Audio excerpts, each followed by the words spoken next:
it just feels like the right day to talk about it, especially since we're in that time of year where we think about the giving spirit a lot, right? We talk about the giving spirit, especially with our kids and things like that. And there's something I noticed about giving. I once had someone ask me why I get timid when I'm given something, or why I sometimes seem a little strange or skeptical when somebody gives me something, even if it's a compliment, right, or an object or an item or anything like that. And a lot of that comes down to something I had talked about in the previous episode, where I talked about what holidays were like for me growing up, about how if I got something I wanted for a holiday, that became a transactional thing where okay, I received this, but then something is expected of me in return. And one of the things that it really is something that helped mold my adult life, because I try to be the opposite, right? I try to be the opposite of what I got through my adult life.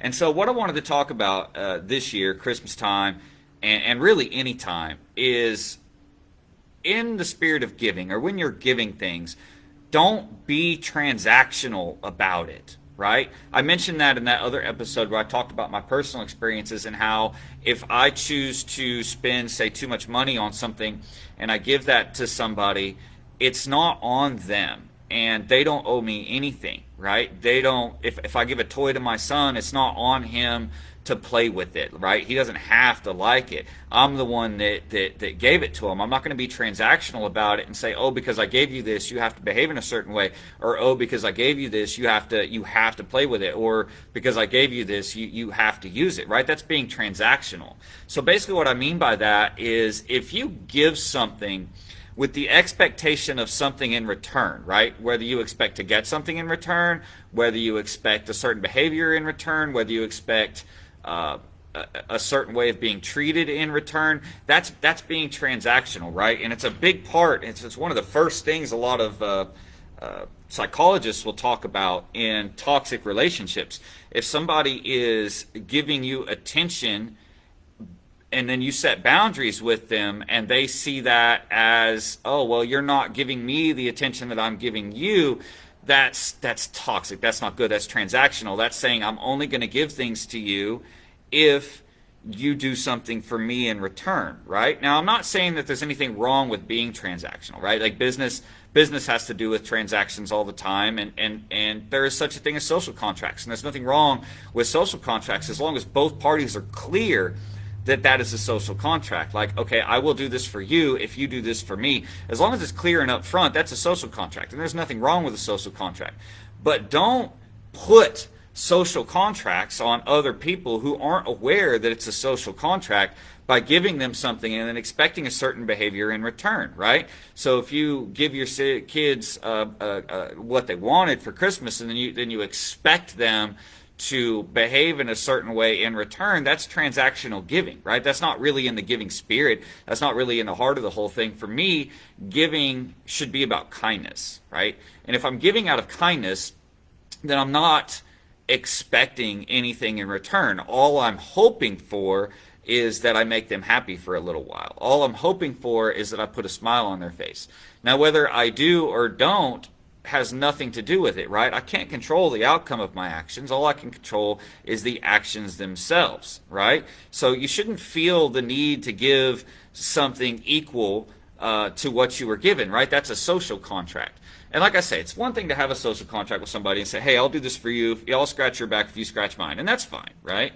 But if you're going to just give something to somebody, like let's say you're starting a relationship and you're going to give them all this attention. Let's say you shower them with attention. You cannot expect necessarily to get that in return. You can hope to get that in return, but you can't expect to get that in return, because then you'll find yourself demanding that in return, right? And then it wasn't really giving in the first place. It wasn't you just giving your attention. It was you creating a social contract and hoping to get something out of it. Now, if you are hoping to get something out of that attention and they don't give it, you can't be upset with them. Now, you can walk away from that. Be like, all right, well, this isn't for me. I want somebody who feels the same way I do about giving, or who, likes reciprocity, right? Reciprocity is kind of a love language in its own right. And that, I like to receive as I give, and that's one thing. So if you kind of expect that and you don't get that out of a relationship, you can't be angry at them, you can't be mad at them, you can't force that out of them. Now you can walk away from that relationship and look for someone who's a little more reciprocity based like you are. But in my mind, giving should be simply about caring. It should be simply about giving for kindness, in which case you're not expecting anything in return.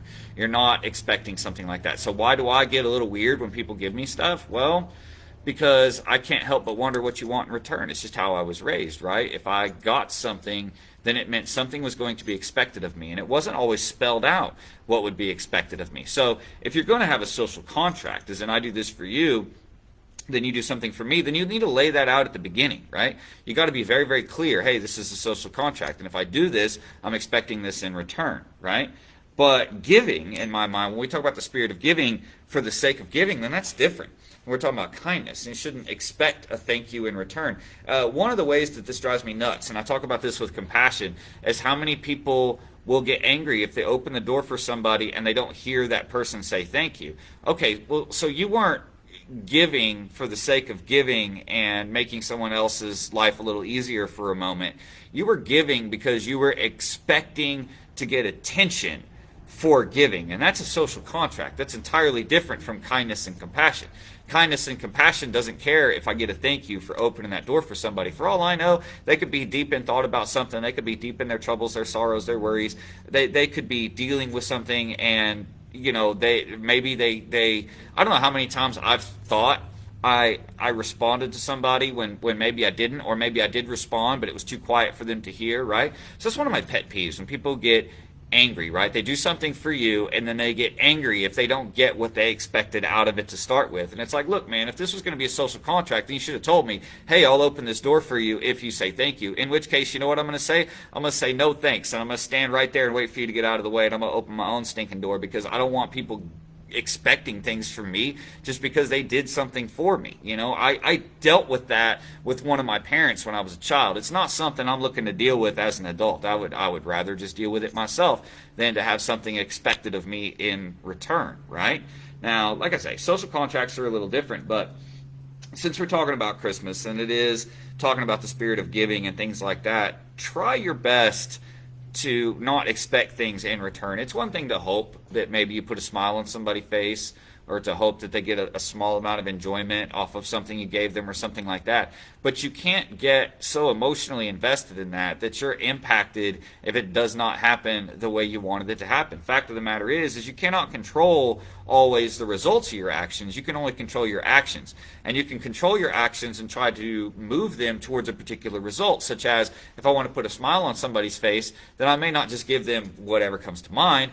I'll probably look a little deeper into the kind of things they're into, the kind of things they like, the kind of things that make them smile, the kind of things that maybe they keep to themselves and don't talk to very many people about because they're little enjoyments that they don't want made fun of, or something like that. And when you get to that, then I can take the action of giving in regards to that enjoyment, and I can pick something in particular that might increase the odds of getting what I wanted out of it, such as, a smile or someone being a little happier due to my actions.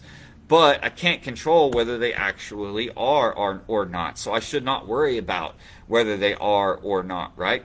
And this is kind of a thing, right? I've known people throughout my life that, have gotten me something, and then this happens with family too, and I get them something in return, but they become disappointed because I didn't put as much money into it, or because I didn't put as much time into it. Like someone made me something, instead of making them something back, I buy them something, right? And I didn't put as much time into it. The fact of the matter is everybody's got different lives to lead, and I think we all deep down really just try to do the best we can. But honestly, if you're going to give something to somebody, it shouldn't be transactional. You shouldn't expect their friendship in return. You shouldn't expect them to give you something in return or anything along the lines. You should be giving for the sake of giving, simply because it feels good to do for others. You know what I mean? And yeah, that can be a little bit selfish in some ways, but giving for the sake of it just feels good to do for others, even if they're not appreciative of it. Because the fact of the matter is the way you live your life should be more about who you want to be than it is about how other people respond to you, right? So the way you live your life, in my mind, should be more about the type of person you want to be remembered as, right? The type of character that you feel like you have. That should be far more important than what other people think of what you did or what other people think of your giving. And so that's what I mean by giving for the sake of giving because it feels good. Because it feels good if you feel like you're fulfilling being the type of person you want to be, as in giving without expecting, right? As in compassionate and things like that. But the second you start expecting something in return, well, you're no longer doing it out of your sense of compassion. You're no longer doing it out of your sense of virtue. You're doing it because you want their attention. You're doing it because you want a certain behavior. You're doing it because you want their adulation. And by wanting things out of it, that becomes a transaction. It becomes a social contract.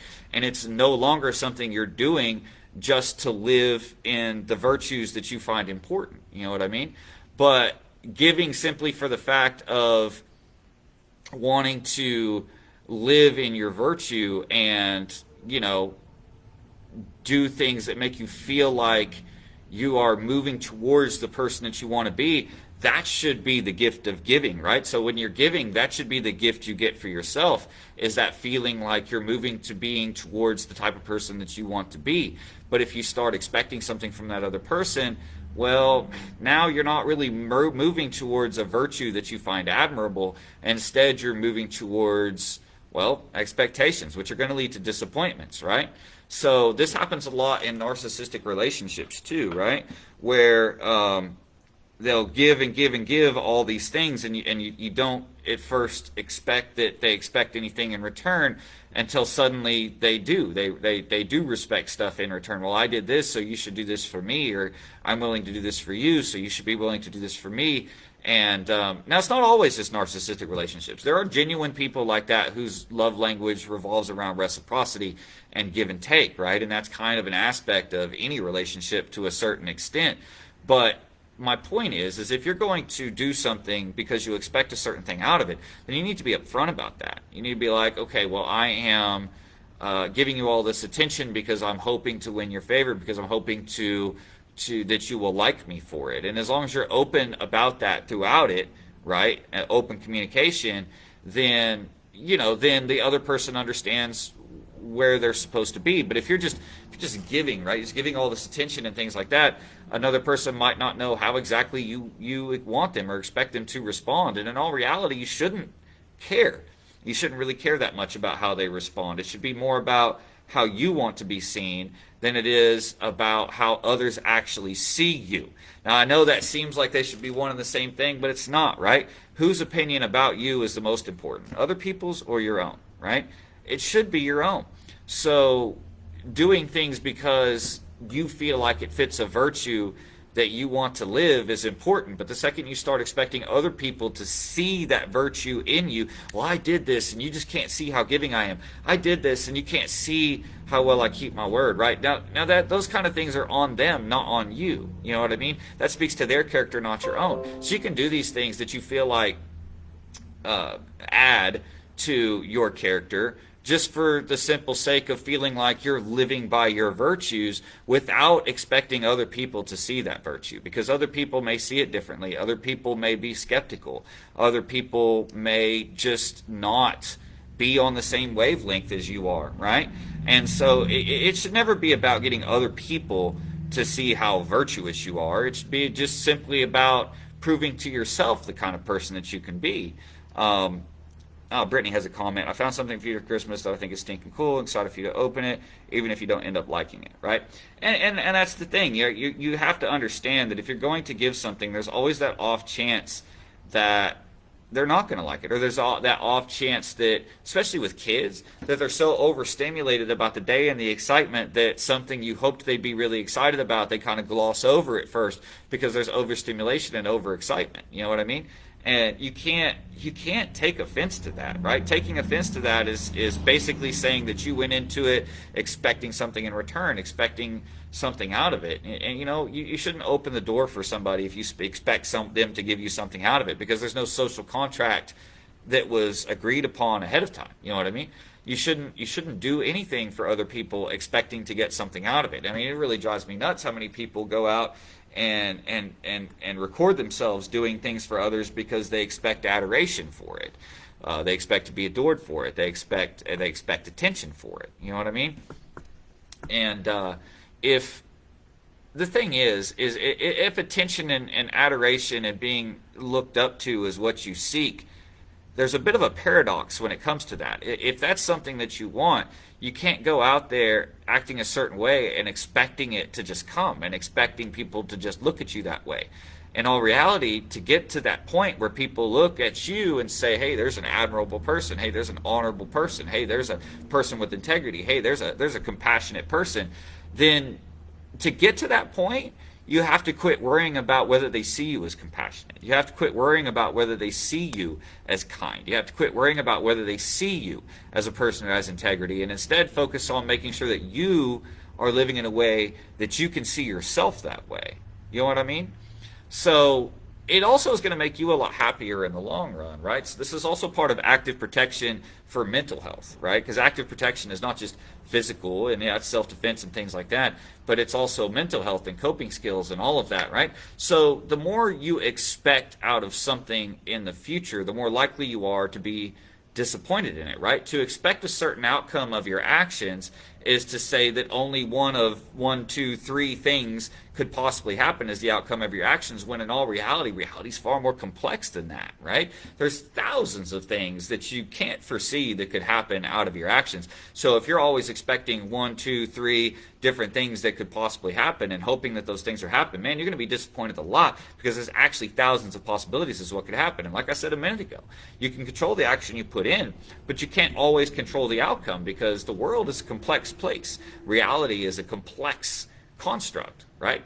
And so by learning to do things just because you want to be that way, not because you want other people to see you that way, but because you genuinely just want to be that way, that is how you eventually get attention for being that way, or get known for being that way. But you can't want to get that attention or want to get known for being that way, or people will see through that, right? They'll see through that eventually, and they'll see that selfish nature come out when you get frustrated that you don't get out of something that you thought you were going to get out of it. As in, I went above and beyond to find what this person's likes and dislikes are, and this, that, and the other, and I gave them something from my heart, and in return they gave me a coffee mug or nothing or whatever, right? And then you get frustrated about it, and you communicate that frustration. Well, now, of course they're not going to look at you as that virtuous person you were hoping they would look at you as, that giving person that you would hope that they look at you as, because they're going to see you as someone who's always expecting something in return. They're going to start to see everything that you do as, well, what kind of social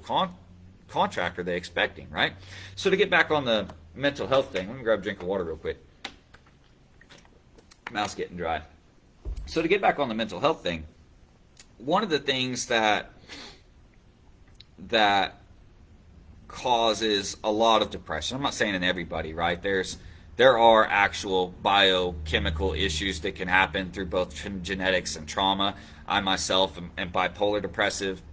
But a lot of depression, right, can be looked at as, a regret about the past, or something that didn't happen the way you hoped it would happen or the way you wanted it to happen. And the fact of the matter is every time you expect something to happen in a certain way, you're setting yourself up for a lot of disappointment. It's one thing to hope, right? So to kind of I would prefer these things happen, I would not prefer these things happen, but in the end, understanding that whatever happens was not fully in your control to start with. The only thing that was in your control is what you put into it and how you respond afterwards to whatever happened. And when you can learn to let go of some of the expectations, right, then you're going to be less likely to be disappointed and upset. And another thing with depression, a lot of times it's trauma-based, right?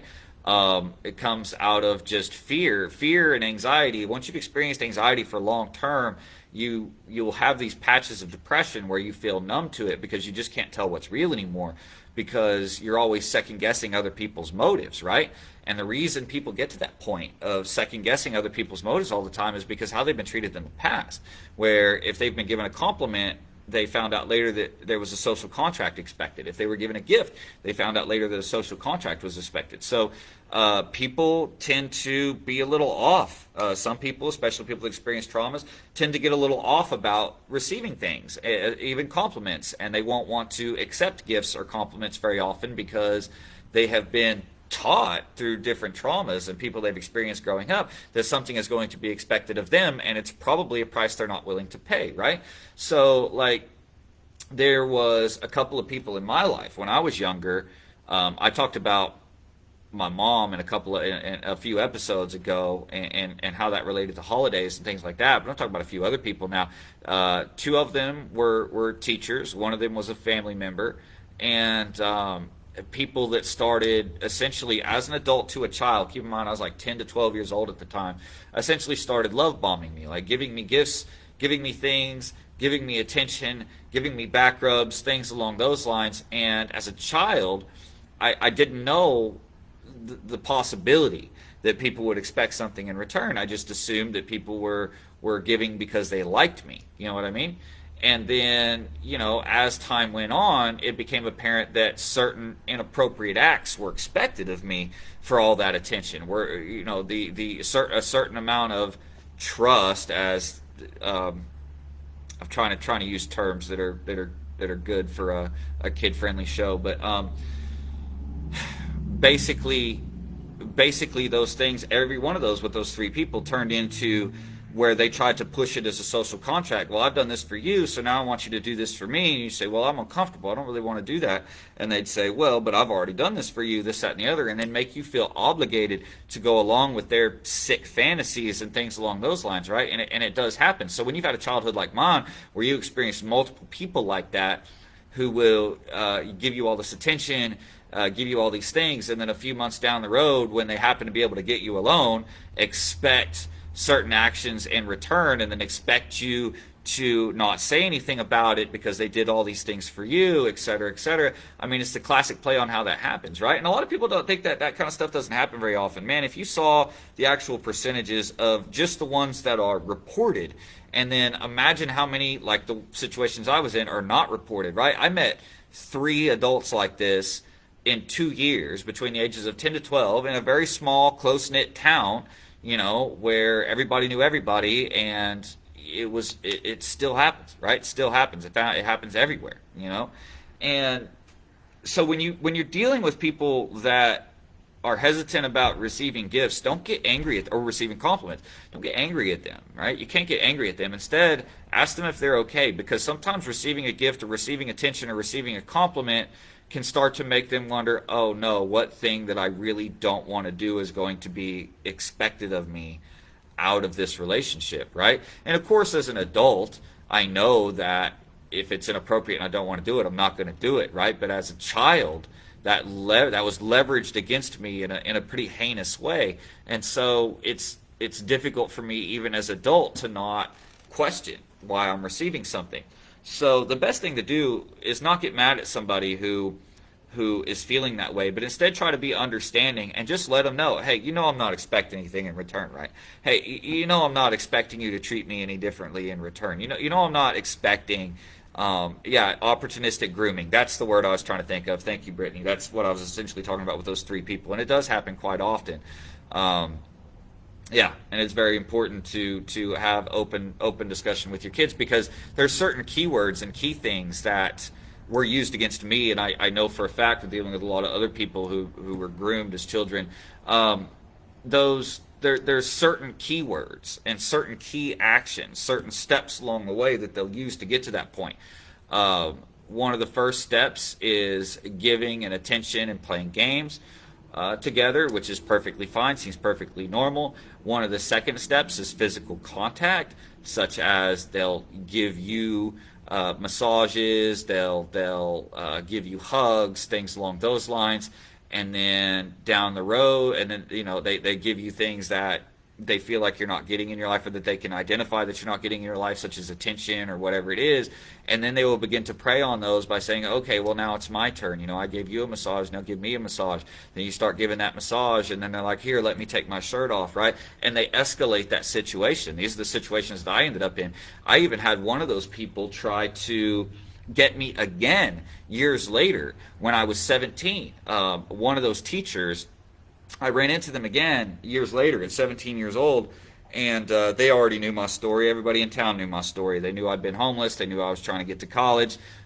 They knew I didn't have money, and I happened to be in a store asking somebody if I could do a little bit of work for them for a little bit of gas money. And this teacher that had been someone who groomed me as a child overheard me, and I instantly was like, oh my gosh, no, I don't want to deal with this, and had this like trauma response of freezing up. And then I thought, well, no, I'm 17 now. I know a lot of things differently now. Like I can use this to my advantage. So the guy starts cutting right back into the old grooming. Well, hey, I hear you need gas money. Well, that's something I can provide for you. Well, I don't have any cash with me, but why don't you come to my house? I can give you $50. And I'm going, my head is screaming, no, no, no. But then there's this part of me that's like, you're older now. You can deal with this. If you had to fight this guy, you can take this guy, And so I did. I followed him over to his house, and I kept it just about the money. I was like, look, I appreciate it. I need the $50.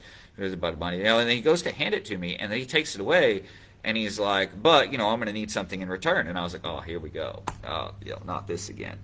And anyway, I don't want to tell the whole story here. It's probably not fit for talking about publicly, but in the end, let's just say I ended up getting the $50 and ended up getting to punch the guy in the face, and took his $50. So I kind of felt like I robbed him, but at the same time, he robbed me of my innocence. So what are you going to say? Well, actually, he wasn't the first, so I can't say he robbed me of my innocence. But still, it was one of those things. And I managed to get a little bit of comeuppance, I guess, later on, or I felt like I did. I got way off topic. What was I talking about? What was I talking about? I'm sorry, guys. I completely went off when I started talking about those stories. Oh, because, but I had to deal with those people. So I had to deal with those people that expected things in return. And I admit that after that, and after I got that $50, got to punch that guy in the face, I got a little bit, what do you call it? I got a little bit to where I only cared about myself. I just got a little bit selfish, I guess, to where I stopped worrying about other people or reciprocating anything, and I just focused on survival. Like, what have I got to do to survive? What do I got to do to get to the next thing? And that wasn't healthy either, because a couple of years down the road, I kept hitting roadblocks and obstacles to getting any farther in my life that I felt like other people were standing in the way from, and the anger and the rage that built in me. And this is around the ages of 19 to 21. Was absurd, right? And I realized now that a lot of that anger and that rage was because I felt like I couldn't get where I wanted to be. I felt like I couldn't get where I wanted to go, and I felt like other people were holding me back. But in reality, it was basically the fact of what I was expecting that was holding me back. It was that I was expecting certain things and expecting certain behaviors from adults when I became an adult, and then I realized that the real world doesn't work like that, right? The behaviors were different than I expected, and I learned that what I had to learn how to do eventually was accept that and play the game. I had to learn how to play the game of politics. I had to learn how to butter the right people up and then down. And then through that, I decided I hated that game. I didn't like playing that game, and I wanted to get out of it, which is one of the things that brought me back to wanting to be a business owner. Anyway, got off topic. I was talking about mental health. I was talking about mental active protection. But basically, by not expecting things, it can help prevent you from accidentally pushing somebody too far. So if you go to give something to somebody, a compliment or whatever, and they don't want to accept it, don't push the issue. I mean, you can go ahead and give it to them, but you let them know, hey, I'm not expecting anything in return for this. I don't care. I don't want anything in return for this, right? That was another comment here. Shaming, yeah. Get in trouble if someone finds out. Yeah, no, I heard all that too when I was a kid. They won't let us see each other anymore, right? Yeah, and that's the thing, because they'll gift you and try to give you everything that you want, and then threaten you with the fact that if you talk, you won't be able to see them again, and they won't be able to see each other. I mean, this happened to me multiple times, multiple people, to varying degrees. Anyway, I wanted to get off that subject, Miss Rose, if we may, because I was trying to talk about giving. I was trying to talk about things along those lines, and virtue, right? So, and not just about giving, but uh, dealing also in expectations, also in, don't set yourself up to expect results out of your actions. Understand that any action you take can have a absurd amount of possibilities of reactions that can happen to every action that you take, and not all of those are in your control. And when you learn to understand that, it's easier to not be angry at people when they get angry at you and things along those lines, right? Because you can start to see that if someone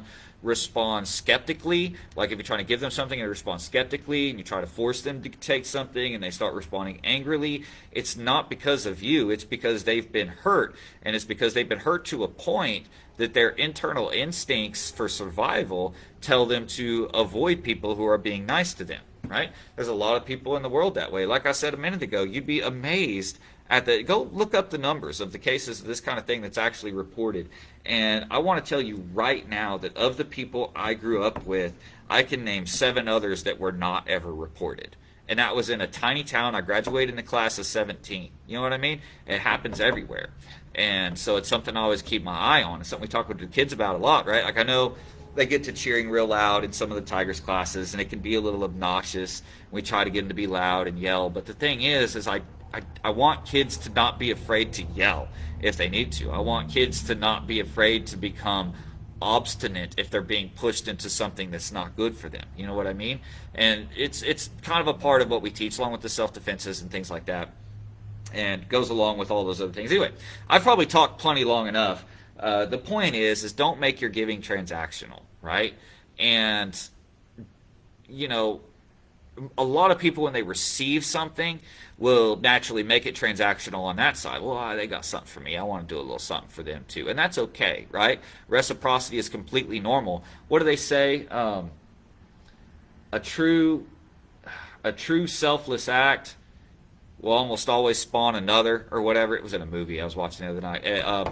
A true selfless act will generally spawn another, or a true act of good will generally spawn another. So when someone receives a true act of good and they know nothing's expected in return, that will make them want to do something good without expecting anything in return, right? And that's also a basis of a lot of the beauty in some small towns, right? Like a town I grew up in, there's this lady. She was an amazing baker, and she would make bakes and cookies, not necessarily for everybody, but for different people each year, and you always were grateful if it was your year, to get something from her. And she never expected anything in return. And if you went to try to do something or give her something in return, she would say, no, no, no, go do that for somebody else. Go pass that on to somebody else. I make the cakes because it makes me feel good to make the cakes. So she was retired, and it was just something for her to do that made her feel good. So she would give these cakes and cookies and breads and things to other people. And if you tried to reciprocate with her, she would say, no, no, no, no, no, go do that for somebody else. Go do that for somebody else. And a lot of times it's like one person who gives with that spirit can sometimes change the entire emotional balance of an entire community, right? A true act of good always sparks another. Thank you. Yeah, that's what I was saying. A true act of good always sparks another, or almost always sparks another. And that can help build that community. It's one of the reasons we do a lot of free events here, and we don't sell anything, right, at those events. When we do our Parents' Night Out, sure, our students come, but we also bring in other people from the community. We're not trying to sell them anything. We're not trying to sell them classes, just trying to give them a good time, a good experience, because giving good experiences to people, especially people of a young age, makes me feel good about the person that I'm trying to be, and that's the only reason that I do it. So I want to give the Parents' Night Outs, the free active protection workshops, the whatever the other things you do for free, the Halloween party, the Christmas party like we recently had. All of these things are free and open to the community, not because we're trying to sell anything or get people in our doors, but simply because I want to give, because I want to give experiences better than what I got. And not just for kids, we do ones for adults too. Want to give good experiences for adults, wholesome experiences, things that can make a person feel good about themselves, can make a person feel strong in themselves. And once a person feels strong and confident in themselves, they're more likely to do for others without expecting in return, because a confident person, no matter where they're at in life, no matter how financially stable, no matter how career stable, a person who is confident will always feel like they have enough. Will always feel like whatever they're in is bearable. Will always feel like whatever they're dealing with is something that they can cope with, right? And the more confident a person is, the more willing to give to others that they are. And so that's a big reason that we focus on things that build confidence in here and stuff along those lines. So I will say that the next episode I'm going to do is going to be a little bit more martial arts based. It's going to be focused on striking, because there's some science to striking, and actually there's three main principles I like to bring up, but there's a couple of others as well, all based in physics and math. So look out for that somewhere around New Year's. I'm going to do an episode on the science of striking, because let me tell you, if you're one of those guys that it's like, oh, I know how to punch, I'm really good at punching, I can hit really hard, but you've never actually been taught how to punch, there's some math that I think you need to know. There's some things I think you need to know. This is something we actually deal with quite often, especially in older teens, older boys. Oh, my dad taught me how to punch. Oh, cool. All right, show me your best punch. And then they start talking about all these principles that they were taught and things that they do that just are not true in physics. They're not true in how physics and math works. There is an efficient way to do it. Right now, I'm not saying all the time. Sometimes we come across some that actually do know some proper technique. Maybe their dads were boxers or something. I don't know. But most of the time, it's people that think they know. You know what? You can't learn something you think you already know, right? You gotta empty that cup. And sometimes the only way to empty that cup is to be shown, right? To be shown how ineffective something you thought you knew is. Basically, to take a loss, right? You should never worry about losses. If you're going to win in life, you're going to have far more losses than wins. That's just all there is to it. You can't win without a lot more losses than you have wins. The thing about losses, though, is you have to learn to not be upset about them and instead take your loss and earn something with it, right? I was talking about earn something with your loss. If you lose at something, then find something you earned from it. Find something you learned from it, right? When you can earn something from your loss, then that's what learning is. Earning a piece of knowledge, earning a piece of information, earning the chance to better a skill, right? That's learning. So you got to tie your L's to earnings, right? And then that becomes learning.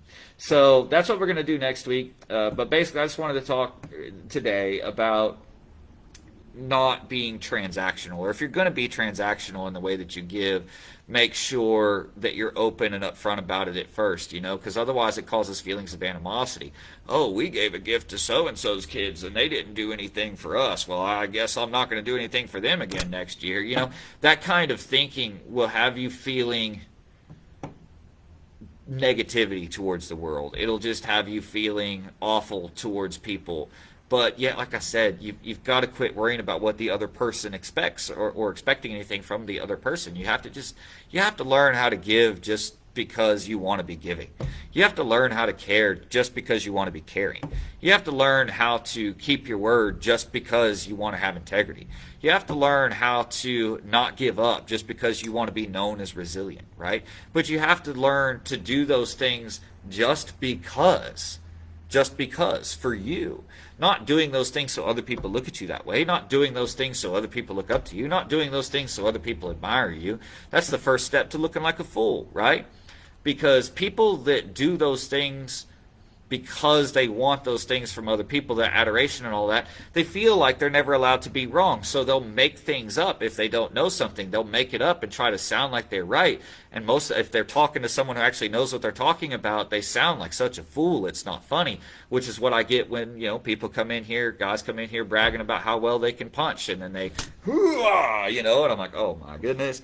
But they want to brag about it and they don't want to learn. And sometimes you have to just show by example. But a lot of that kind of mentality, that ego, comes from, well, I want to be viewed a certain way. I want other people to see me a certain way. Shouldn't matter how other people see you. You should want to be a certain way just because you want to be a certain way. Not because you think it's good. Not because you want other people to look up to you for it, right? That's transactional, and that's a ridiculous way to looking at life that eventually is going to make you look completely foolish. I know that I have a way of dealing with people that come in like that tends to make them feel a little bit foolish. A certain practice that kind of helps with that. And if they don't feel foolish, then all they're going to do is sit there and try to argue over and over of why they think they're right, even when shown an example and given the entirety of why they're not right. You know what I mean? And still want to argue in the face of that. Those are people that are more concerned about how other people look at them than they are concerned about the type of person that they are, right? But like I said, it's a paradox. If you really want other people to look up to you, then you can't be concerned about what they think about you. You have to be more concerned about who you are, period, without expecting anything in return. So keep that in mind this holiday season. And until I see you guys again, be the best teammates you can be, and be the best at being you.